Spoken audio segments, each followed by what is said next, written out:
Madame, Monsieur, bonsoir. Bienvenue à votre émission Sur la Brèche. Sur la Brèche ce soir, Monsieur Daniel Dayen, juriste gestionnaire des projets et des organisations. Bonsoir, Monsieur Dayen. Merci, bonsoir. Et merci de votre disponibilité. Alors, avant toute chose, est-ce qu'on peut savoir pourquoi Dayen? Parce que ça intrigue beaucoup de gens. Beaucoup estiment que vous avez deux noms de famille. Non, c'est pas sorcier. Je dirais que mes parents étaient genre dès ma naissance. Sinon, le Da, c'est maman. Le Yen, c'est papa. C'est tout simple. Et ça constitue un nouveau nom, puisque mes enfants portent le nom de Da Yen et mon époux, c'est Da Yen. C'est le matriarcat, il faut le préciser. Logiquement, je suis Da. Et ça, je le reconnais très fortement. Je suis Da parce que j'hérite de mes oncles. Et je prends tous mes oncles, même au temps de mes études. Lorsque je venais en vacances, c'est eux qui me payaient le transport de tous, qui me remettaient le bétail pour telle cérémonie de tous. Je crois que je suis Da. Et mon papa est Yen par sa maman. Il est également Yen par sa maman. Et moi, je suis Da également par ma maman. Et le Da Yen, je crois que ça dû être une combinaison entre les deux parents qui se sont bien entendus. Peut-être que mon papa avait voulu un changement pour le passer. Je ne disais pas passer de force, mais en tout cas, ils ont dû négocier. C'est le compromis. C'est le compromis et c'est le genre en même temps. Merci de la précision. Alors, Monsieur Dayen, vous êtes titulaire d'un baccalauréat série G2, obtenu en 1983 au lycée technique de Ouagadougou. La série technique en 1983, ce n'était pas forcément une série qui courait les rues, c'était surtout les séries classiques. Oui. Alors, comment vous vous êtes retrouvé dans une série technique à cette époque? Non, c'est toute histoire. Hein. Il faut dire que la série technique, je l'ai d'abord abordée depuis la Côte d'Ivoire. J'ai fait toute mon enfance et toute ma scolarité, je dirais, au primaire et secondaire. Et j'étais au lycée technique d'Abidjan, où je faisais la technique, G3 d'ailleurs, les techniques commerciales. Et lorsque je suis rentré au Burkina, à Haute-Volta en son temps, pendant les vacances, j'ai eu comme un coup de foudre qui m'avait pris et puis j'ai plus eu envie de retourner. Et malheureusement, il n'y a pas la G3 ici en son temps, et je suis allé en G2, les techniques quantitatives de gestion, et j'ai beaucoup aimé. Attendez, c'est pratique. Vous verrez plus tard dans ma vie que c'était une filière porteuse pour moi, parce que c'est par là que j'ai commencé. Je n'ai pas continué ma vie professionnelle avec le niveau universitaire ou quoi que ce soit. Je suis rentré avec ces diplômes-là. Et ça, c'est très intéressant pour moi. Alors, mais est-ce que vous pouvez nous expliquer à cette époque, le jeune Daniel Dayen en 83, jeune bachelier, quelle était l'ambition en embrassant une carrière, en tout cas une formation en G2? Non, je crois que le baccalauréat en son temps, peut-être aujourd'hui encore, il fallait l'avoir à tout prix, quel que soit le baccalauréat que vous allez avoir, quelle que soit la mention. On ne pensait pas après. Non, c'est avoir le bac. Une fois qu'on l'a, la preuve c'est qu'après le bac G2, plutôt que d'aller à l'IUT qui existait en son temps et qui avait une durée de 2 années, je suis allé en droit. C'est pour vous dire que c'était ce qu'il fallait avoir pour être étudiant, hein, si vous voulez bien le mot, pour être étudiant. Et c'était un titre que tout le monde voulait, tous les élèves voulaient. Et même si vous passez un petit temps, chacun voulait être d'abord étudiant. Alors, le bac en poche, vous l'avez dit, vous optez plutôt pour le droit, oui. Alors que vous avez dit l'UIT existait. Pourquoi le droit et pas autre chose? Non, ce sont des choix qui sont faits. Je crois que depuis le lycée, vous avez 3 options. Et puis c'est la commission d'attribution, c'est comment on appelle la commission, je crois, d'orientation, je me rappelle à son temps, et qui vous oriente. Et j'ai découvert que c'était le droit qui avait été retenu. Est-ce que c'était la priorité? C'était la priorité. Mon premier choix, c'était le droit. Mon premier choix, c'était le droit. L'UT est venu en deuxième position, et puis je crois que je ne me rappelle plus qu'est-ce que j'avais choisi comme troisième, toutes mes excuses. Mais en tout cas, lorsque j'ai parti en droit, c'est ce que j'attendais. Parce qu'en son temps, avec, je dirais, les lustres scolaires, et tout ça, on prenait beaucoup la parole. Et je crois qu'on ressemblait à des gens qui disent « Vous n'avez pas le droit de faire ceci, et ceci n'est pas normal ». Oui, il fallait expliquer aux élèves, il fallait telle chose. Ça me donnait plus envie, moi, de continuer dans ce sens. Et le droit, vu au sens... Ça allait vous aider dans votre activisme? Si le mot peut vous peut aider à comprendre. Dans mon engagement citoyen, je préfère. Ok. Mais vous ne rêviez pas d'autre chose? Vous ne rêviez pas, par exemple, de devenir magistrat, de rentrer dans l'avocature? Non. En son temps, de toute façon, lorsqu'on vous allez en droit dans cette période-là, vous pensez automatiquement à être magistrat. Droit, nous ne savions pas qu'il y avait d'autres sorties. Il y avait d'autres opportunités. Quand on dit droit, en son temps, bon, c'est la robe. C'est la robe où tu es avocat ou tu es magistrat. C'est après qu'on a vu que non, il y a plusieurs ouvertures, il y a plusieurs, je dirais, portes qui sont ouvertes et également des portes de succès dans la vie. Je crois que les deux, c'est ce qu'on voit quand on dit droit. En notre temps, c'était ce qu'on disait. On nous disait même au village, il allait à l'école des juges. Alors, monsieur Dayen, en 2000, je poursuis sur votre carrière académique. Vous obtenez un diplôme de l'Institut technique de banque Ouaga Paris. Ça, c'est récent en 2000. Et sur le plan professionnel, vous débutez votre carrière au Fonds de l'eau et de l'équipement rural. Nous sommes en 87, Oui. où vous êtes responsable de comptabilité du projet BOAD, site anti-érosif et du projet IDA Aménagement Hydro-Agricole. Vous êtes ensuite chef de la section comptabilité des projets Banque mondiale, toujours du FER, le Fonds de l'eau et de l'équipement rural, puis gestionnaire des projets du FER jusqu'en 2003. Alors le FER, le Fonds de l'eau et de l'équipement rural, on sait que c'est ce fonds-là qui portait les espoirs de la mécanisation, en tout cas du secteur primaire burkinabé, du secteur agricole, disons. La problématique de la mécanisation qui se pose encore aujourd'hui. Alors à l'époque, là, quel était vraiment l'impact de ce fonds? Merci, vous me rappelez des choses. Hein. Le FER fut, entre guillemets, mon premier amour d'engagement. Parce que là, je suis rentré vraiment avec le cœur et j'ai travaillé également avec le cœur. J'ai dû occuper ces postes-là pendant 14 années, gestionnaire des projets. Et je crois que c'est à la suite que j'ai demandé une disponibilité. Ça a commencé à être un peu lassant, j'ai commencé à ne plus être exigeant, être vigilant, comme on dit, pour un poste aussi sensible, où il fallait gérer des milliards appartenant à des partenaires techniques et financiers, et où votre signature devait être un peu partout et regardant. Et pourtant, en ce moment également, j'ai commencé à être encore actif dans la société civile et c'était un peu gênant. Mais je vais vous dire que le Fonds de l'eau et l'équipement rural, comme certains le disent souvent, s'il n'avait pas existé, il fallait le créer. Les dynamiques en son temps de gestion des terroirs, de projets de développement villageois. Aujourd'hui, nous sommes dans les du PNGT. Du PNGT, voilà, PNGT 1, 2, 3, 4. Vous voyez que le PNGT poursuit toujours sa voie. Le FER a un peu évolué. Mais c'était un fonds chargé de financer le développement rural. C'est d'aller jusque dans les villages, d'user d'une approche participative, itérative, ce qui était quand même une nouveauté par rapport aux grands ensembles de développement comme les ORD, où le développement venait du haut en bas. Le FER, nous partons dans les villages, à partir des animations. Nous recueillons les besoins et nous aidions les populations à prioriser ces besoins. En ce moment, si vous faites un forage, tout le monde se sent responsable et propriétaire de ce forage. Sinon, dans les années 73 où le FER a été créé, d'ailleurs c'était le Fonds de développement rural, FDR, avec comme président du conseil d'administration mon grand-père Issa Palé Welte, le super ministre, vous l'appelez développement rural. Si, si. Et c'est en ce moment que le FDR avait été créé et qui a muté après en FER. Donc c'était le développement en son temps du haut en bas. Mais avec le FER, c'était du bas en haut. Et j'ai beaucoup aimé l'approche. Est-ce que ce n'était pas beau, surtout dans les papiers? Non, c'était la réalité. Parce que de temps en temps, parce que j'étais plus bureau, papier et finance, mais de temps en temps, lorsque nous allions sur le terrain pour accompagner les communautés, non, pour voir les communautés s'organiser et exprimer leurs besoins et les prioriser, je pense que ce n'était pas une paille de feu, c'était visible. Est-ce que les lignes ont bougé? Parce que jusqu'à présent, la mécanisation agricole reste toujours, en tout cas, un objectif et un idéal qui est poursuivi au Burkina Faso, alors que c'est un fonds qui, à l'époque, quand même, comme vous l'avez dit, brassait des milliards de francs CFA. Oui, l'approche n'était pas la même. Des partenaires. Oui, les équipements n'étaient pas les mêmes, les objectifs n'étaient pas les mêmes. Je pense qu'en son temps, on ne pensait pas comme aujourd'hui. Aujourd'hui, vous parlez de mécanisation. Les tracteurs ont commencé à faire il n'y a pas longtemps, peut-être une dizaine d'années.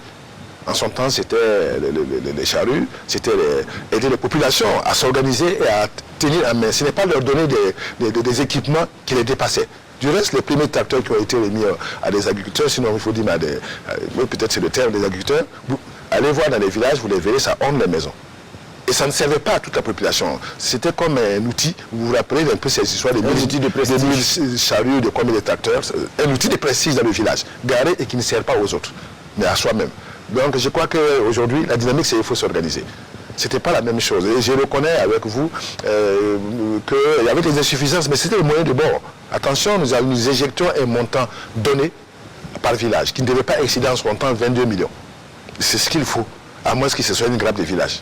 En ce moment, nous pouvons aller à une grappe de village en tenant compte, si vous voulez construire un CSPS, vous voulez construire une école, autres, ça demande plus de moyens, une piste rurale. Voilà un peu nos interventions. C'était au moment où vraiment le pays était coincé et il fallait désengorger un peu avec certains équipements. Mais certains estiment aujourd'hui qu'on met un peu la charrue avant les bœufs dans ce processus de mécanisation parce qu'on a toujours aujourd'hui une agriculture familiale dominante, oui, éclatée, ça veut dire des producteurs individuels, peu organisés, incapables, insolvables, disons, parce que pour prendre un tracteur, il faut avoir quand même un minimum de ressources, il faut avoir une certaine capacité de production, mais on reste dans l'agriculture familiale. Est-ce que le défi premier n'est pas de réussir déjà à organiser les producteurs en coopérative et autres, qui puissent être des personnalités, donc, qui puissent être plus solvables? Non, vous ne devez pas poser des questions, vous êtes en train de donner les réponses. C'est exactement ce qui s'est fait actuellement. Et sous l'impulsion, je dirais, le plaidoyer est bien avisé. La Confédération paysanne du Faso, la FEPAB, l'Union nationale des producteurs de riz, dans le cadre d'une coalition que nous avons appelée V4CP, avec l'accompagnement de certains partenaires techniques, etc., l'exploitation familiale est en train de prendre du poids. Et je crois qu'il n'y a pas longtemps, 2 semaines ou 3, je ne me rappelle plus, son Excellence, le président du Faso, nous a fait l'honneur de présider une soirée gala de reconnaissance de l'exploitant familial. Aujourd'hui, c'est ce qui doit marcher. Vous voyez, 80% je dirais que la population burkinabé qui est engagée dans l'agriculture, c'est près de 80%. Et d'ailleurs, dans les 80%, vous avez quand même 80% de femmes. Il faut qu'on revoie notre développement, notre système de développement. Et je suis d'accord avec vous, je dis que ce n'est pas une question opposée. Le développement, ça se projette sur le minimum 25 ans. Ce n'est pas une affaire de 5 ans. Il nous faut voir loin, comme le Ghana l'a fait. On a opposé entre-temps agriculture familiale, agro-businessman, voilà. Ah oui, ce n'est pas une opposition, c'était des choix, je crois, qui ont été révisés. C'était des choix politiques. Ce n'est pas aller loin, les agro-business. Mais pourtant, vous prenez le professeur Kini de l'Université Aube Nouvelle, mais ce sont des dizaines d'hectares de riz, de maïs, etc. Il faut encourager cela? Pour moi, il faut l'encourager. Chaque fonctionnaire, chaque travailleur doit avoir son champ, quelque part. Parce que nous sommes un pays agricole et nous avons des potentialités. L'exploitation familiale, ça nourrit beaucoup. Les paysans ont besoin de savoir que nous sommes avec eux et nous faisons comme eux. Donc moi je pense, je suis convaincu parce que je suis dans la dynamique de cette coalition V4CP, dont du reste j'accompagne en tant que consultant. C'est une option très intéressante aujourd'hui. C'est fini les gros chiffres, 1000 charrues, 10 000, je ne sais pas quoi, d'abord si ça existe, ou charrette. On devrait quand même finir avec la d'abord maintenant. Exactement, et c'est ce qui se poursuit, et c'est dommage. C'est dommage, on ne peut plus. Il faudrait aujourd'hui qu'on mette les moyens. Et pas que je vous concède, je vais dans votre sens pour dire l'organisation en coopérative. Aujourd'hui, dans mon village, je vous dis, le champ que moi j'ai, qui est le champ paternel que je cultive chaque année, ce sont des tracteurs, des gens qui viennent chaque année dans le village pour labourer moyennant une certaine somme. Et si les populations s'étaient organisées pour avoir ce tracteur. Et du reste, je crois que un de mes petits frères, ensemble, nous sommes entendus un peu, et il a mis un tracteur au village, mais il y a toujours l'individualisme qui compte. Donc il faut qu'on s'organise, il faut qu'on aide les populations à s'organiser et à s'entendre. Un seul tracteur, ça peut jouer beaucoup pour les villages. Ça passerait de champ en champ et on pourrait commencer le labour même avant date. Donc je suis d'accord avec vous, il faut s'organiser. Il faut s'organiser.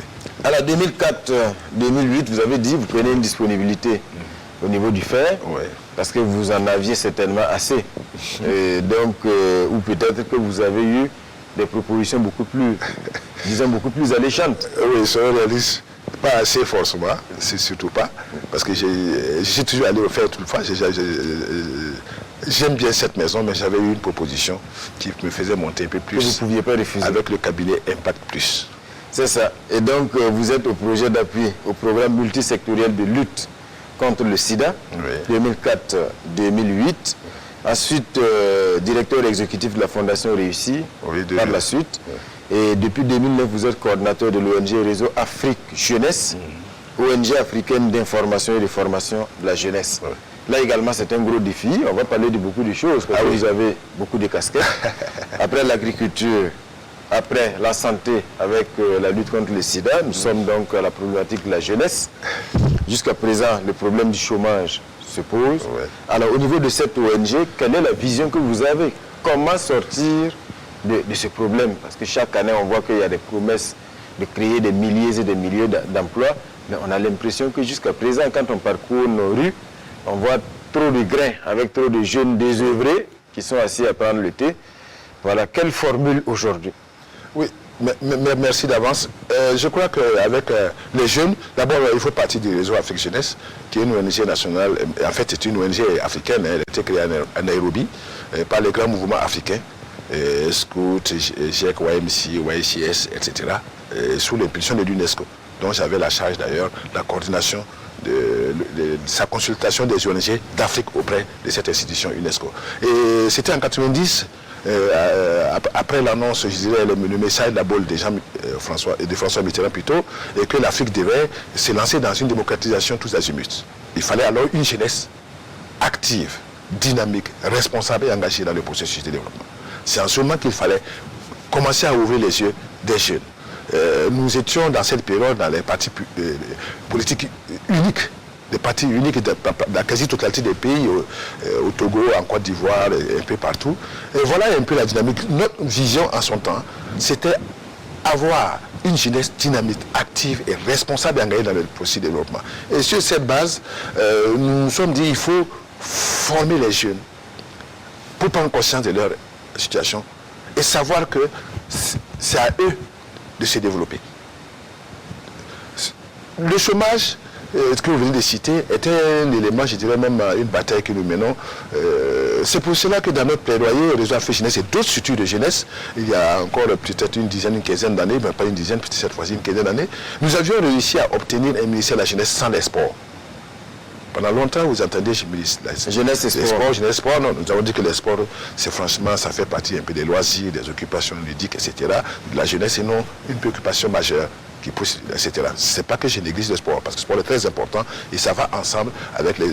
C'est une des activités phares de l'épanouissement des jeunes. Et nous avons obtenu un ministère presque plein, qui aujourd'hui est bien classé au plan protocolaire. Ça veut dire que les préoccupations des jeunes maintenant doivent être prises en compte. Et le chômage des jeunes est là. On n'a pas besoin de chiffres ni de statistiques. Regardez seulement lorsqu'on lance les concours. Allez dans les familles. Et je crois aujourd'hui, il va falloir qu'on ait une autre voie. Le problème, c'est lequel? Est-ce que c'est l'école aujourd'hui qui pose problème? Parce que certains estiment qu'aujourd'hui, on a beaucoup de filières qui sont des machines à produire des chômeurs, qu'on a des séries aujourd'hui qui sont dépassées.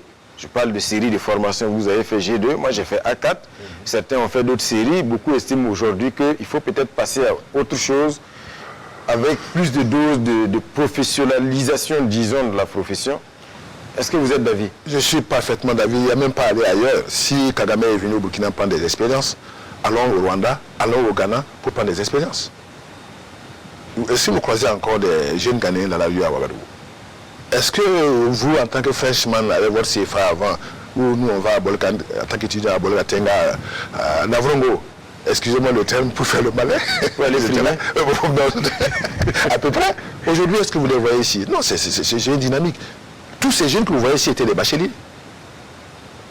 Moi, je connais une dame qui était dans un débit de boissons.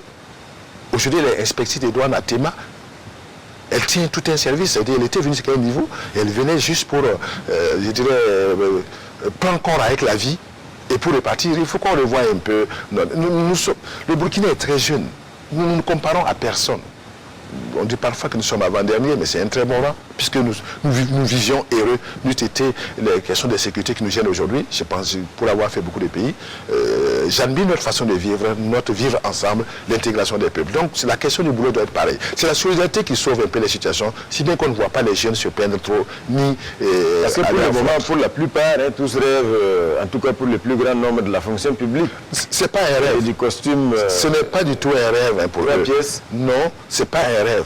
Pour eux, c'est la seule chose qui leur reste. Parce qu'on n'a pas développé d'autres mécanismes permettant au privé de leur faire appel. Il y a encore ces relents familiales dans les, je dirais, pas dans les grandes sociétés, même dans les grandes sociétés. C'est encore les questions familiales qui jouent. Aujourd'hui, l'établissement quelque chose est fils. Et fils, frères et sœurs et tout. Vous êtes comptable, vous êtes financier, ceux qui sortent des finances comptables du l'Université Hope Nouvelle que j'accompagne. Je ne sais pas. Vous n'allez pas convaincre un commerçant, un opérateur, quelqu'un qui a de grandes alimentations de prendre quelqu'un qui pour lui il ne connaît pas. Il ne sait pas qu'il gagne plus. C'est du reste pour cela que dans un programme des Nations Unies qu'on appelait le programme Auto et Chien, il y a également une quinzaine d'années, j'avais eu la chance de participer à cette étude. Et c'est aujourd'hui ce qui a été d'être appliqué, c'est au niveau du ministère. Considérer la jeunesse comme une thématique transversale. Ce n'est pas une question de jeunes. Et faire en sorte que ces jeunes-là soient placés en stage, soit au titre de volontaires, dans des entreprises, y compris privées, avec des formations, des renforcements qui s'accompagnent, de telle sorte que le jour où vous quittez ce poste qui était provisoirement créé juste pour votre passage, que l'entreprise sente qu'elle est vide. Et c'est sur cette dynamique que le ministère est aujourd'hui. Mais est-ce que ça aussi, ce n'est pas réducteur? Parce que certains analystes estiment aujourd'hui que s'il y a un secteur qui pourrait résorber le chômage, plus que tous les autres, c'est le secteur primaire, à savoir l'agriculture, l'élevage et autres.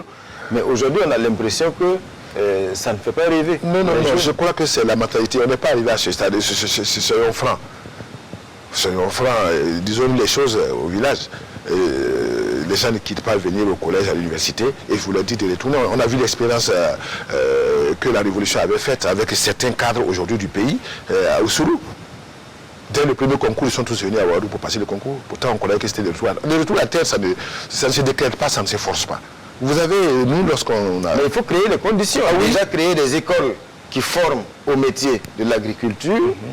Je parle de l'agriculture avec grand A, mais également créer des conditions pour que, par exemple, celui qui peut produire la papaye quelque part dans un village ait une bonne filière de commercialisation et ne se retrouve pas avec la production. Est-ce que ce n'est pas ça aujourd'hui?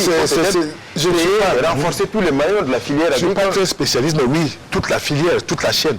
Parce que lorsqu'on parle des exploitations familiales, etc., ou de l'agriculture, comme vous aimez dire, il faut partir, c'est de la fourche à la fourchette, de la pelle à la cuillère. Tout ça, ce sont des corps de métier qui peuvent les créer au milieu. La production, il faut faciliter la production. Il y a des jeunes qui sont lancés dans cette affaire. Ne croyez pas aller vers Olodara et Banfora, vous verrez un peu les champs des jeunes. Et je le dis, ils n'ont pas d'appui, ils n'ont pas de soutien. Et c'est notre combat. C'est quoi? C'est leur donner les intrants. C'est leur donner les moyens d'acquérir ce que vous dites. Un étudiant ou un bachelier, un maîtrisard ou quelqu'un qui a un master qui décide de tourner au village, ne lui dites pas d'aller travailler avec des ânes, d'aller travailler avec des charrues. Il faut trouver le moyen d'avoir un tracteur. Parce que là, il vient avec la connaissance et une projection, une ambition et une vision. Ce n'est pas la même chose que celui qui cherche à se suffire et à sa famille. Donc, ils peuvent créer des emplois. Vous avez à Gawa, il y a un jeune qui a installé une unité de transformation du sésame. Mais c'est incroyable. Si vous voyez l'emballage, vous voyez ce qui est produit dans les supermarchés, vous croyez que ça vient de l'extérieur. Donc je crois qu'il y a des jeunes comme ça qu'il faut accompagner. Mais je n'ai pas de recette magique. Seul, je le dis, c'est l'engagement. Et vous êtes à l'orée des élections. Et justement, l'engagement, on va en parler. Politique. Voilà, quel regard vous jetez justement sur l'engagement de la jeunesse burkinabé? Cette jeunesse, on l'a vu, 30-31 octobre 2014, c'est cette jeunesse-là qui était en première ligne pour l'insurrection. Aujourd'hui, quel est le regard que vous jetez sur l'engagement des jeunes, voilà, pour la prise en main de leur destin? Oui, je crois que le passage ou les éléments qui ont constitué les 30 et 31, c'est une autre histoire, c'est un autre épisode qu'il ne fallait pas coller dans le processus de développement. C'est l'expression des brimades, des frustrations diverses liées à soit au non-emploi, soit à des situations de justice. Et n'est pas jeune celui qui ne réagit pas face à la justice. C'est ça même qu'on devrait prendre comme caractéristique principale des jeunes. C'est les jeunes qui disent qu'il n'y a rien en face. Peut-être vous êtes dedans, mais moi je ne dirais pas qu'il n'y a rien en face. J'ai déjà fini avec ça, il y a quelque chose devant. Donc ça, c'est des réactions normales des jeunes.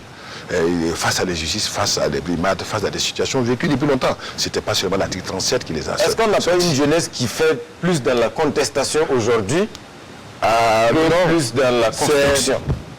Mais dites-moi, si vous avez le niveau, vous avez le diplôme, vous avez les capacités, et vous ne trouvez pas du travail à faire, et qui en est responsable? Un, c'est vous, mais personne ne sera responsable de ces situations. On cherche un bouc émissaire. C'est l'autre. On évite que ce soit le papa. Parce que le papa, déjà, il est découragé, très déçu chaque matin lorsqu'il vous voit assis en train de lire ou de ne rien faire. Donc, voilà un peu les réactions des jeunes. C'est face à des situations. Remarquez un peu les jeunes qui sont dans les entreprises. Mais ils font du bon boulot. Aujourd'hui, la moyenne de 35 ans dans les entreprises, dans les assurances, dans les banques. Mais c'est les chefs de service et très compétents. J'ai eu la chance de former des jeunes dans les assurances et dans les banques. Mais je ne vous cache pas, je suis fier d'eux. Donc, l'inoccupation. Mais attention, si vous étiez du côté féminin, par exemple, l'incivisme. Non, l'incivisme dont vous parlez, c'est toute autre chose. Quand on voit des jeunesses qui descendent le drapeau... Oui, mais ça dépend de ce qui s'est passé en amont. Nous avons notre responsabilité. Je crois que le ministre Koulibaly l'avait dit au lycée Zenda lors des journées de la citoyenneté. Nous avons notre responsabilité, nous adultes.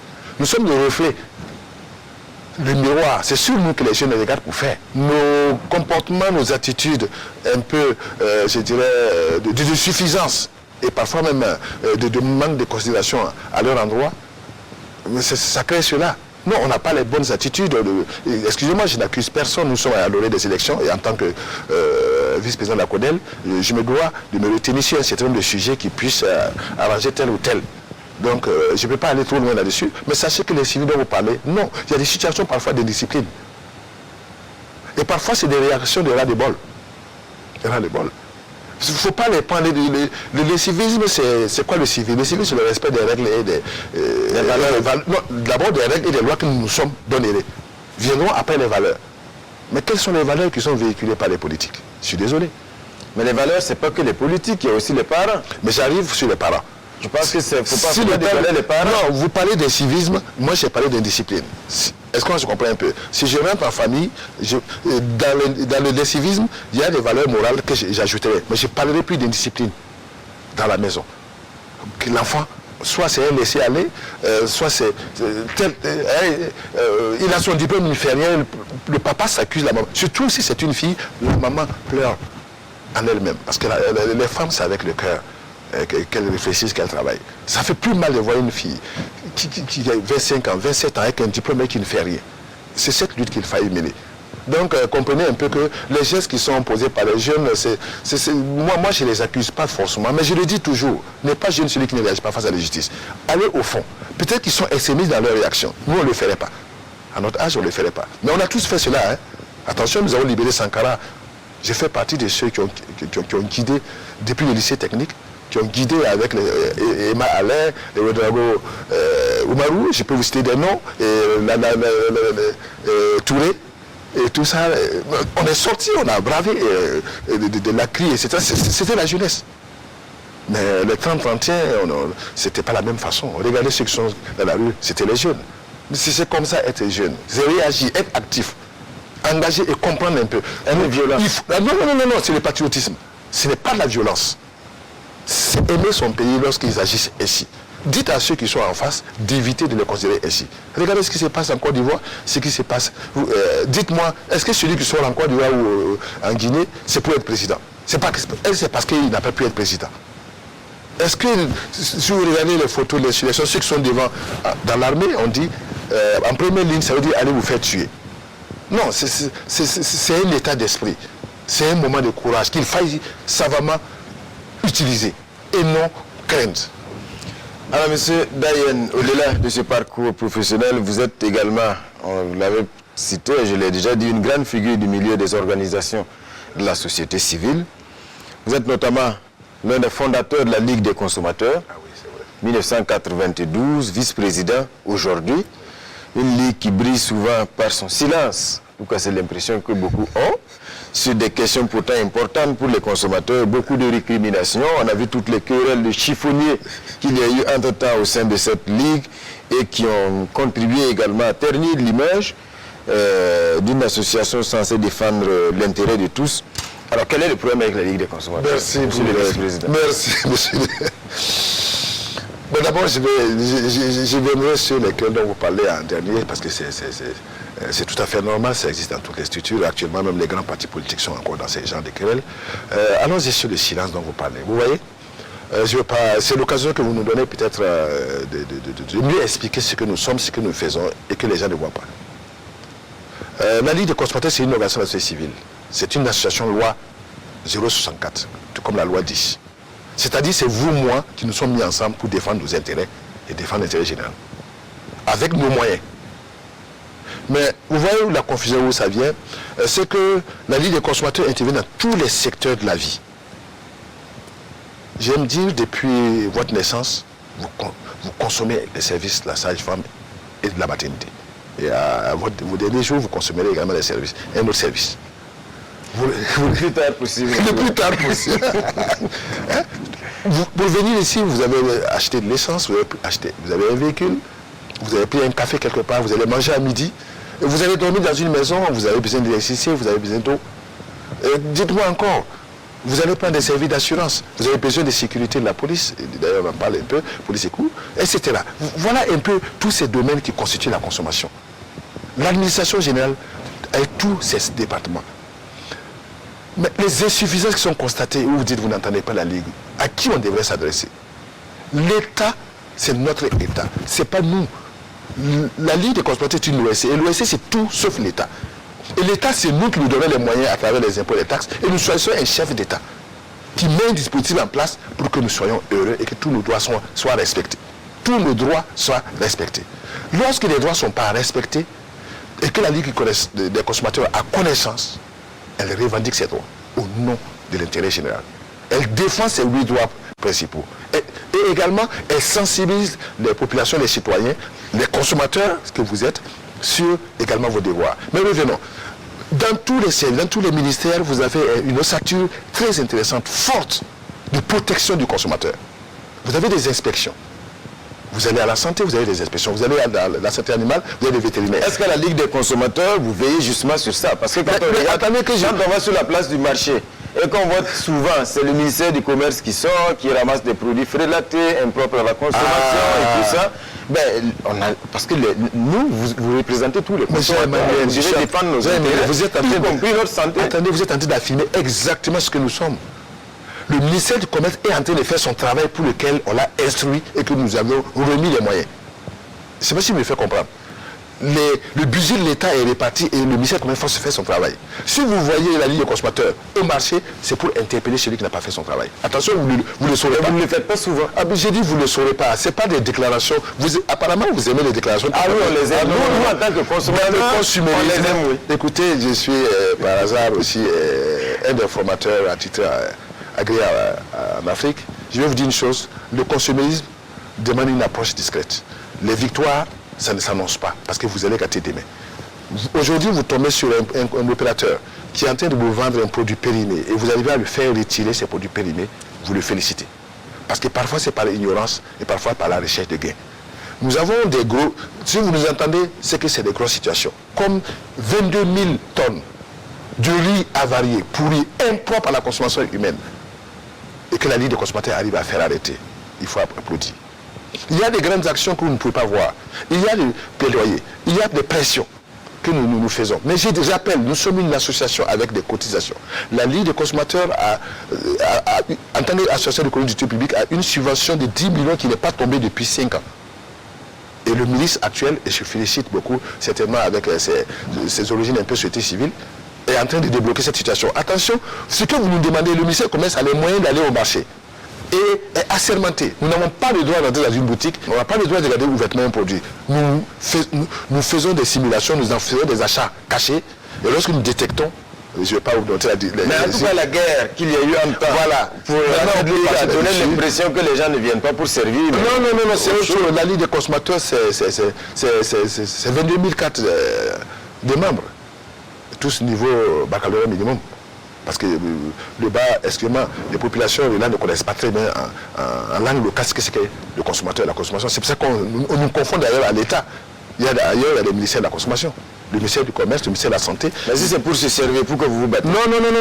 Écoutez, il y a eu un débat politique, soyons francs. Il y a eu un débat politique de récupération. Ensuite, il y a eu un débat d'intérêt personnel. Si vous remarquez, je ne suis pas rentré dans cette guerre. Du reste, c'est moi qui ai joué un peu le sapeur-pompier ou le médiateur en son temps. Et j'étais plus visible d'ailleurs pour combler un peu le vide qui s'est créé entre deux bords du même bord politique. Je ne vous cache pas. Laissons ça ainsi parce qu'on a allé, j'ai vu une autre casquette, je n'aimerais pas rentrer dans ces déchirures. Mais c'est tout à fait normal.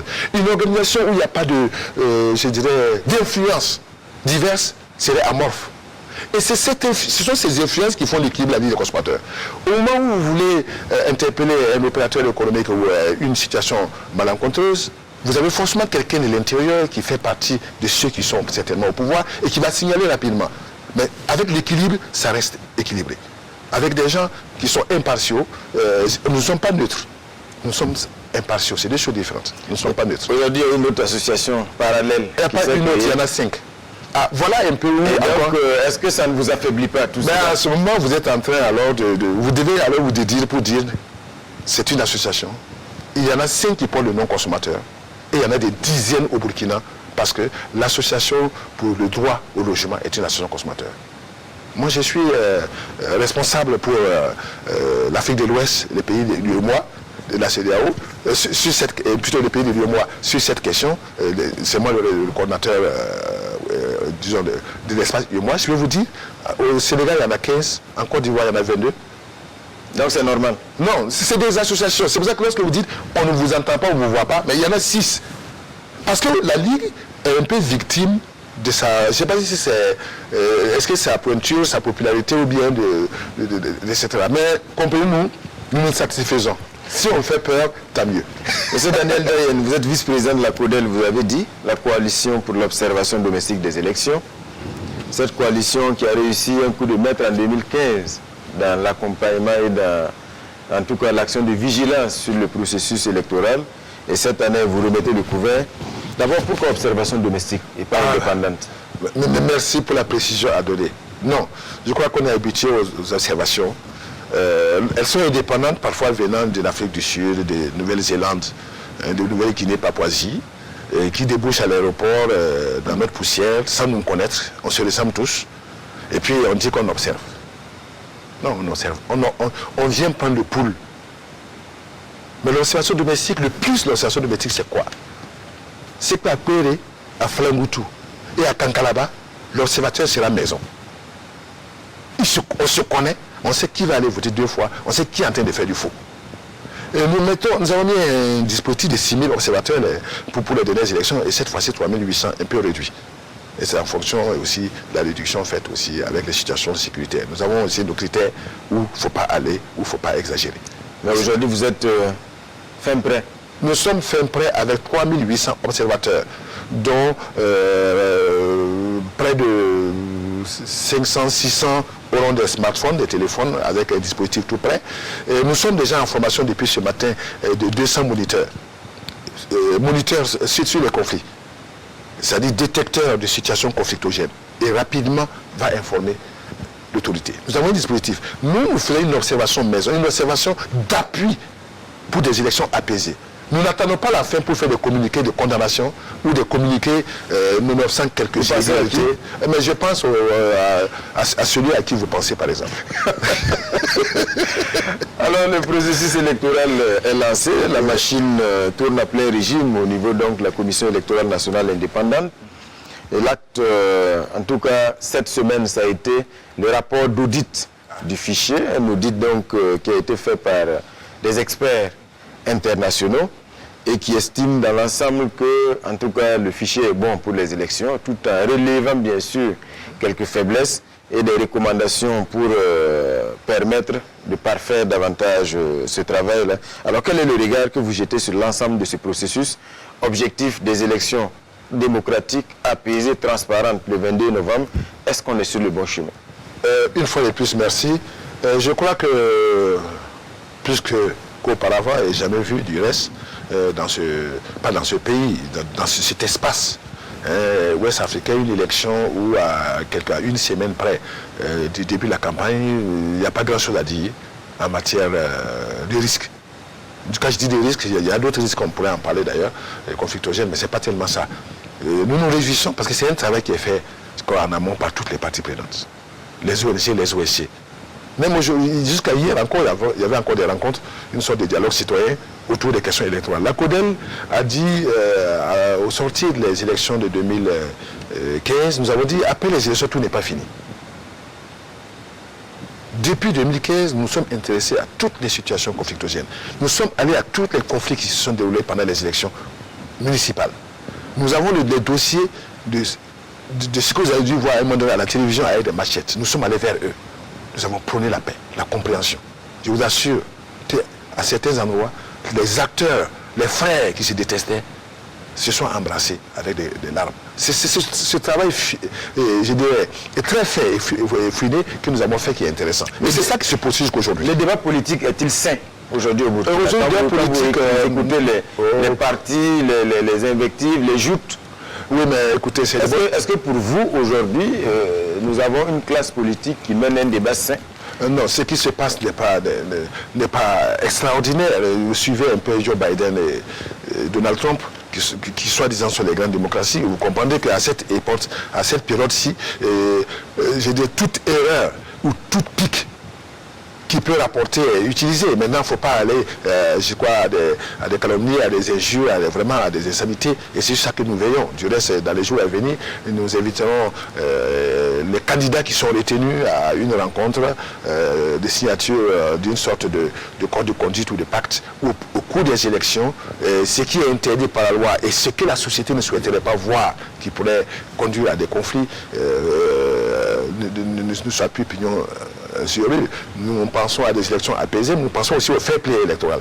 Donc je crois qu'aujourd'hui, franchement, il faut le dire à la date d'aujourd'hui, et avec ce fichier électoral, ce fichier a quelques insuffisances. Je crois que ça a été relevé par l'OIF, qui est spécialisé dans le domaine, et ces insuffisances, ça s'explique. Un fichier où on n'arrive pas à effacer ceux qui sont décédés, et dont le taux est très élevé. Pas de 200 à 300 000. 200 à 300 000, c'est quand même beaucoup.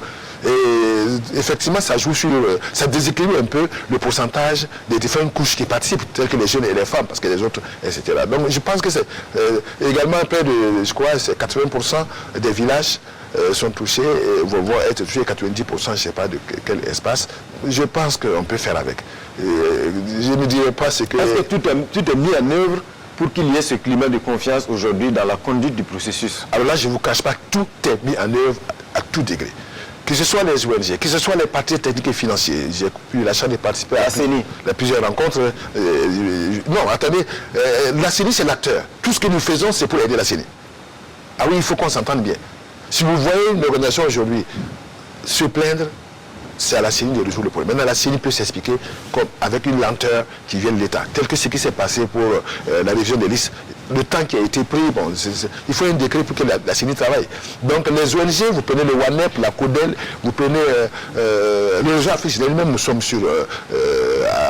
dans les cascades, dans le haut bassin, bientôt dans le centre nord avec le programme d'appui au processus électoral, avec l'appui de l'Union européenne, de la coopération, etc. Franchement, je pense que les organisations sont bien formées et il y aura une avancée cette année. Vous ajoutez au taux d'inscrits nouveau à l'ancien, le fichier, nous aurons un président qui aura une certaine légitimité. Qui sera bien élu. Il sera bien élu. Ça, s'il n'y a pas d'autres événements qui viennent s'ajouter, tout ce qui se passe actuellement, c'est mineur. C'est normal. C'est la campagne. Regardez un peu la question des pré-campagnes. Il y a eu des débats aussi là-dessus. Vous, à quel moment vous venez, à quel moment vous venez pas? La campagne déguisée. Alors, il y a eu quand même ce grief porté par Pascal Zaïda et Marcel Tankwano du M21, conférence de presse au cours de laquelle ils dénoncent en tout cas le convoyage des lecteurs dans certains villages pour se faire enrôler, et ils y voient les prémices ou en tout cas des velléités de preuves. Alors, réaction? J'ai pas vraiment leur décharge ou ma décharge. Je n'ai pas suivi cet élément. C'est malheureux pour moi qui suis un peu les questions électorales. Peut-être que j'allais découvrir dans les jours, mais j'ai une appréciation comme m'a fait. Si tel que vous le dites, c'est ce qui s'est passé. Non, je crois que dans une démocratie, dans un processus démocratique, il y a 8 grandes étapes et il y a 3 grandes phases. On avance, on corrige. On avance, on corrige. Et à chaque étape, ce n'est même pas à chaque phase, à chaque étape, il y a la possibilité pour les citoyens, pour également le Conseil constitutionnel et pourquoi pas aussi la CENI, de s'en saisir ou de poser plainte. Je crois que, si je me rappelle bien, un des partis avait fait ce convoyage et avait été condamné, ou du moins la justice en était saisie en son temps. Est-ce que ça a été vidé? Si c'est de ça qu'il parle, bon, ne remuons pas les plaies. Je crois que notre administration, surtout celle judiciaire... Vous pensez que c'est à contre-temps? Non, c'est déjà trop tard. Mais c'est normal, c'est des réactions pour nous rappeler. Mais l'audit a été fait devant tout le monde. Le président de la CODEL était là, aux côtés du chef de file d'opposition, du chef de la PMP, etc. Et ça a été bien expliqué. Nous avons une copie des griefs. Bon, moi, je voudrais rassurer tout un chacun que, nonobstant quelques irrégularités du reste, il faut saluer l'action faite par la CENI. C'est une grande première que cette CENI ait réussi cette action. Dans la sous-région où c'est le fichier électoral, c'est la composition de la CENI, c'est le Conseil constitutionnel qui sont dévoyés. Bon, je pense que pour le moment, pour nous, faisons en sorte que ça se passe. Mais je ne dis pas allons seulement. Parce que c'est d'autres temps que ça se disait. Mais tolérons-nous, acceptons et avançons. Monsieur Dayen, la grève des transporteurs qui a paralysé Ouagadougou et en tout cas les grandes villes pendant près d'une semaine, grève décrétée par l'Union des chauffeurs routiers du Burkina et qui s'est poursuivie malgré l'appel de la fêtière. On a vu donc l'appel lancé notamment par M. Maïga Issouf qui demandait donc aux chauffeurs routiers de lever le mot d'ordre. Malheureusement, la grève s'est poursuivie pendant 96 heures. Les fils de véhicules aux stations-service et tout ça. Alors, quelle est la lecture que vous faites de cette situation? C'était encore une énième grève des transporteurs et des chauffeurs routiers, cette fois en l'occurrence. Je crois que merci pour cette question. Vous voyez là, c'est là que nous devons arriver dans ce que vous appelez un civisme. Un État, c'est des règles, c'est des lois. On ne peut pas vivre sans règles ni lois. Même dans nos foyers, nous avons des règles. Je crois qu'ici, il faut qu'on sache quelle est la cible. À qui s'adresse ce message et qui est-ce un message qui s'adresse aux propriétaires des véhicules? Je ne vois pas un chauffeur en train de bloquer un véhicule que moi j'ai acheté et que j'ai mis à sa disposition. Là, j'interviens en tant que consommateur. Je crois qu'il y a des droits qui sont lésés. Heureusement que la gendarmerie intervient à temps. Il faudrait qu'on passe à une sorte de formation. Parce que l'union des chauffeurs routiers du Burkina ne saurait être l'union des transporteurs routiers du Burkina. Si les transporteurs ont un problème avec l'État sur les questions de fret, ce n'est pas le chauffeur. C'est le propriétaire, c'est celui qui fait le contrat. Je suis très amer là-dessus. Parce que je pense qu'il y a des situations où il faut à un moment donné s'asseoir, réfléchir. J'ai rien contre les luttes. Ce sont mes petits frères, ce sont mes grands frères qui sont dans ces endroits, dans ces besoins. Mais il faudrait qu'on leur explique ce que la lutte. Parce qu'apparemment, ils sont en train de porter une lutte qui n'est pas la leur. Et je demande à ceux, parce qu'on a eu des problèmes de carburant. C'est pas normal que 3 jours de grève dans un pays, pour ces gens, on n'ait pas de carburant. Est-ce que c'est fait exprès? Mais que la SONABI prenne ses responsabilités, il n'y a pas à faire de contrat. Il faut résilier les contrats des transporteurs qui n'ont pas pu livrer à temps et qui ont causé une crise dans le pays. Je suis très dur là-dessus, excusez-moi. Je dis là, je parle en tant que consommateur qui subit. Ce n'est pas la première fois. Ah oui, mais c'est pour cela que j'attire aussi l'attention du ministère ou de l'État ou du gouvernement, ça dépend de qui doit gérer cette situation, pour qu'une bonne fois pour toutes, ils s'asseyent, qu'ils envoient des gens rencontrer ce corps pour leur expliquer ce que c'est que aussi l'état des droits. Parce que le blocage, c'est quoi? Je vais en grève, mais je refuse de conduire. Je laisse mon véhicule à la maison. Je ne sais pas pourquoi le riz de barrage. Non, attendez, je crois que l'État, il faut s'en prendre aux propriétaires. Il faut aller voir le numéro d'immatriculation, récupérer les cartes grises, si c'est refusé, et puis taper. Non. Le chauffeur, il fait sa grève vis-à-vis de qui? S'il a des problèmes sur la route, s'il y a trop de tracasseries, ça j'ai connu ça à un moment donné, nous avons connu plutôt ça à un moment donné, avec les ralentisseurs nombreux sur la route de Ouagadougou et ailleurs, et là le chauffeur, il a une sécurité, il n'arrive pas à bien conduire, et il pose un acte pareil, parce que c'est son outil de travail et c'est sa vie qui est en jeu, là je comprendrais.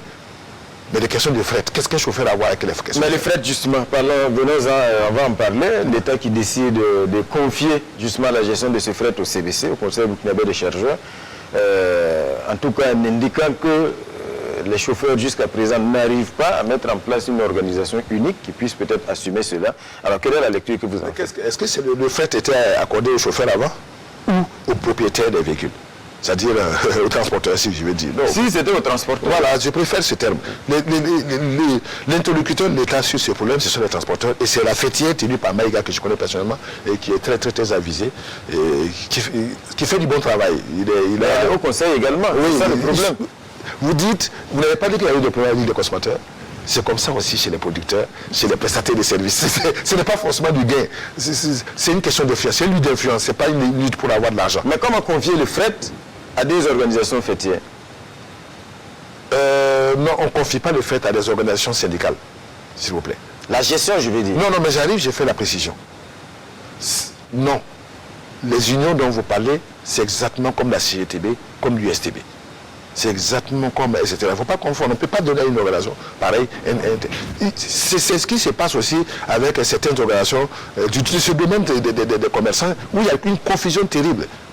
Non, la chambre de commerce est là. Je pense que le CBC a un rôle à jouer. Moi, je ne maîtrise pas bien le sujet, je ne vais pas m'aventurer, mais je donne juste des éléments, je dirais, de citoyenneté responsable. Le CBC est là. S'il y a d'autres opérateurs qui peuvent jouer ce jeu, et non des unions d'opérateurs, c'est deux choses de base. C'est les OSC aussi. Attention, que ce soit l'USLB, que ce soit la fédération, ce sont quoi? Ce sont des organisations de la société civile au même titre que la Confédération paysanne du Faso, la FEPAB, la Ligue des consommateurs et la CODEL.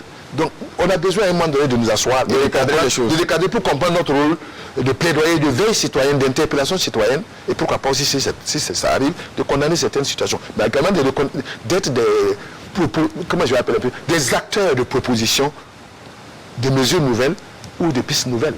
Monsieur Dayen, le lancement de la police secours cette semaine, un nouveau corps, disons, ou en tout cas un nouveau dispositif qui réunit policiers et gendarmes dans une nouvelle approche. Il s'agit de policiers et de gendarmes censés être plus proches des populations. Je pense que Ouagas, c'est la phase pilote avec plus de 200 policiers et gendarmes. Alors, quelle est la lecture que vous en faites aujourd'hui? Voilà cette volonté de rapprocher davantage le policier du citoyen, le gendarme du policier et du citoyen. Sincèrement, ça m'a un peu surpris et agréablement.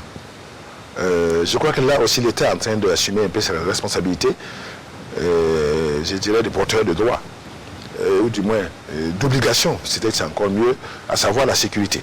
Et cette initiative est bonne parce qu'à Ouagadougou, toute une grande ville, et près de 3 millions d'habitants, avec seulement 700 policiers, tout confondus, aussi bien, je crois que c'est les municipaux et autres, 200 spécialement consacrés, avec une marge d'intervention de 30 minutes. C'est ce que j'ai dû entendre. Je crois que c'est une grande première. C'est ce que nous voyons dans les films. C'est un début. Ça peut faire avancer la lutte contre l'insécurité? J'allais à venir, nous commençons à Ouagadougou pour essayer de voir. On va essayer, on va regarder ensemble, non? On va appeler et puis voir combien de temps est-ce que, etc. Mais je crois à ce qui est en train de se faire. C'est déjà bien la volonté politique. C'est un peu comme les sapeurs-pompiers. Tu as besoin d'être décoré pratiquement tous les mois. Appelez le 18, vous aurez quelqu'un derrière.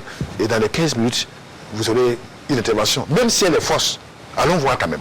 Même si c'est un appel des gens qui veulent s'amuser, allons voir. Donc moi je pense qu'aujourd'hui, si ça réussit à Ouagadougou, il y a encore des villes, et d'abord ça va diminuer le grand banditisme, la sécurité dans la ville pour circuler, avec tout ce qu'il y a comme rapt, vol et même arnaque, je ne sais pas comment je vais appeler.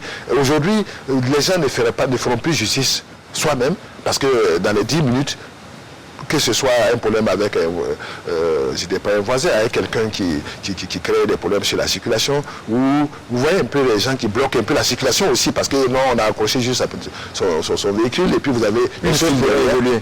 Les choses vont évoluer. C'est un début, et moi je salue et je souhaite fortement que la lutte contre l'insécurité de façon générale, il y a les élections qui arrivent. C'est pas évident que tous les Burkinabés puissent voter. Oui. Mais est-ce que ça, c'est quelque chose aujourd'hui qui trouble votre sommeil, disons, dans la perspective du 22 novembre? Oui, ça trouble mon sommeil. Ça trouble mon sommeil, mais j'arrive à dormir. Ça trouble, mais j'arrive à dormir. C'est pas que ça me fait pas mal que les Burkinabés, des citoyens burkinabés ne puissent pas voter. Mais c'est à leur corps défendant, c'est pas forcément leur faute. Mais il ne faudrait pas que aussi l'État les mette en situation dangereuse. À des risques, vraiment, j'ai un peu de risques, des situations avérées difficiles pour ces populations. Parfois, on a vu lors de l'enrôlement. Dans ces situations, dans ces zones, je crois que la prudence, c'est là aussi la responsabilité de l'État et je salue un peu cela. Je regrette fortement. Notamment le code électoral qui prévoit en tout cas des dispositifs de cas de force majeure et tout ça. Exactement. Nous avions lutté en son temps pour que les déplacés internes soient pris en compte. Pour ce qui est des législatives, ça posait problème parce que les gens disent que non, ils vont élire un député qui n'est pas le leur. Mais j'ai dit attention, il n'y a pas de territoire pour quelqu'un. Nous tous, nous sommes à Ouagadougou, nous ne sommes pas venus de Ouagadougou, nous sommes venus d'ailleurs. nous prenons notre candidature ici, ou nous le prenons à Gawa ou à où, ben attends, nous sommes citoyens burkinabés, même en Côte d'Ivoire, on va voter. Pas même, et en plus en Côte d'Ivoire, parce qu'il ne faut pas que mes frères que j'ai laissés là-bas et puis venir croire que je les ai abandonnés, on est ensemble. Ils vont voter. Et, oui, j'en profite pour vous dire que la CODEL aura une cellule d'observation domestique en Côte d'Ivoire. En Côte d'Ivoire. Oui. Alors, M. Daniel Dayen, la Côte d'Ivoire, justement, on y reste. Oui. Là-bas, le processus électoral est moins apaisé, avec déjà des manifestations, des troubles dans beaucoup de villes, malheureusement des morts également. Toujours la contestation de l'opposition de la candidature de Alassane Ouattara, l'opposition qui réitère son appel au boycott actif. Voilà quelle est la lecture que vous en faites. Est-ce que les vieux démons se sont réveillés en Côte d'Ivoire? Merci, c'est avec peine que j'aborde ce sujet. Parce que pendant longtemps, je ne me le trouvais pas. C'est un pays que j'ai beaucoup aimé, j'ai beaucoup fréquenté, je connais très bien la géographie et l'histoire. J'y suis allé en tant qu'OSC pour former des jeunes en tant que club UNESCO. Et même les organisations de consommateurs en conflit, j'y suis allé. Et récemment, d'ailleurs même pendant le conflit dont vous faites cas, j'ai été plusieurs fois aux côtés de certaines personnalités internationales pour chercher des voies. Et je croyais qu'on avait fini avec cela et que leur élan qui caché allait disparaître avec deux mandats de quelqu'un qui a été beaucoup touché par cette situation. Mais je suis également très peiné que l'intérêt parfois individuel et personnel domine sur l'intérêt général et la nation. Vous parlez du troisième mandat? Et tous, oui. Si vous voulez que je utilise troisième mandat, et ça, ce n'est pas personnel, c'est société civile. Je crois qu'en Afrique, même si dans les grandes démocraties, il n'est même pas écrit que les mandats sont limités, la morale commande qu'à un moment donné, vous prépariez quelqu'un pour prendre votre place. Si vous n'avez pas réussi à préparer une relève, vous avez échoué. C'est-à-dire qu'après vous, c'est le déluge. Rien que vous. On a connu des situations, ça ne marche pas. Mais il y avait une relève, malheureusement, le Premier ministre Gonko. Oui, mais décédé. Une relève, c'est une relève, la commune d'Ivoiriens. Mais ne me prêtez pas d'hésitation. Vous parlez d'un troisième mandat, je ne rentre pas dans la qualité de qui est candidat ou qui n'est pas candidat. C'est regrettable que celui qui devrait pas succéder. Aujourd'hui, est-ce que vous êtes inquiet quand vous regardez la situation de la Côte d'Ivoire? Je suis très inquiet et je me réjouis que si les messages ne sont pas des fake news, que Alassane ait tendu le bras, ou je mets la main, notamment pour la réforme de la CEI, rencontrer Colin Bédier, c'est les deux. Tout le problème ivoirien depuis 20 ans, c'est les deux. Il n'est pas tard. Il n'est pas tard pour qu'ils s'assient ensemble. Ils ont fait semblant d'être ensemble pendant un certain temps. Mais ils étaient distants. La preuve, le RHDP s'est éclaté lorsque ça s'est approché. Ils ont fait des pactes. Personne ne fait confiance à l'autre. Qui a trahi qui? Lorsqu'ils vont s'asseoir ensemble, ils vont se dire la vérité. Parce que la Côte d'Ivoire n'appartient pas à quelques individus. Mais j'insiste, attention, en démocratie, il faut des leaders. Et ces leaders-là sont des personnes très bien écoutées. Leader, ça ne veut pas dire à la tête, mais qui influencent. Très bien écoutées. Et la paix en Côte d'Ivoire. Le problème, c'est qu'il y a des conflits communautaires. On a l'impression qu'il y a également des relents de conflits communautaires qui commencent à... C'est dit que lorsque je vous disais que j'ai eu la chance quand même de connaître et la géographie et l'histoire de la Côte d'Ivoire, et ces personnes qui sont en conflit actuellement connaissent mieux la Côte d'Ivoire que moi, parce que les patriotes ivoiriens. Non, la Côte d'Ivoire, pour peu, ces relents vont répartir. Même entre les différents groupes ethniques qu'il y a en Côte d'Ivoire, je ne cite pas, etc., il y en a qui ne se saluaient pas avant et qui continuent toujours à se méfier l'une de l'autre, les uns des autres. Donc, franchement, je pense qu'il faut éteindre le feu très vite. Et cette main tendue, j'espère qu'elle va déboucher pour répondre un peu au secrétaire général Guterres plutôt, a dit je souhaite fortement, vous savez que ça veut dire la diplomatie, une élection inclusive et apaisée. Je crois que ces deux mots résument ce que les deux que nous avons fait dans ces 2 jours. Alors, un mot sur la Guinée pour finir.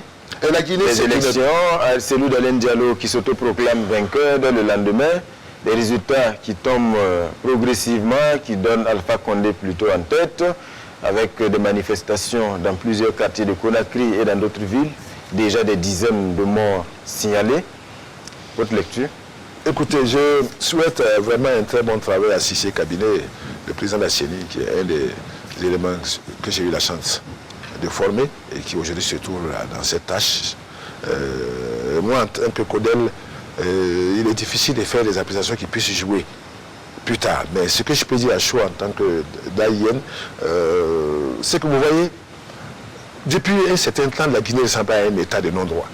C'est pour cela que Céline Diallo, ce qu'il fait, qui est du non-droit, devient ce qui est l'habitude, la coutume, la règle de conduite du pays. Voilà à peu près. Il n'a pas attendu la CENI pour... Non, c'est interdit. C'est interdit de publier les résultats avant la CENI. Ça, c'est la loi, c'est les textes. Mais je vous en prie, je ne rentre pas dedans. Parce que qui a gagné, qui ne va pas gagner, tous les deux ont beaucoup de choses à se reprocher. Et le président en exercice, qui lui-même a brigué depuis 2 années, il n'est plus une référence pour l'Afrique, pour la jeunesse africaine. Pour nous autres, qui avons beaucoup cru en lui, qui avons lutté pour lui, je l'ai cité plusieurs fois dans mes conférences, dans mes formations. Je suis désolé, je ne rentre pas dans cette élection. Je rentre dans les comportements citoyens, civiques, de gouvernance. C'est ce qui lui arrive. C'est le retour, la manivelle. Je fonce. Je fais adopter ceci de force. Je fais ceci. Vous avez des votants qui sont, des inscrits qui sont plus que ceux qui devraient, qui ont l'âge de voter. Vous avez des villages où il faut enlever parce que ça dépasse la population. Bref, on a lu tous comme vous. Bon, maintenant, qu'est-ce qu'il reste à faire? Nous sommes dans cette période-là. Je crois que c'est mieux de faire comme un autre pays. Il ne faut pas proclamer vite. Il faut faire venir tout de suite les institutions crédibles internationales.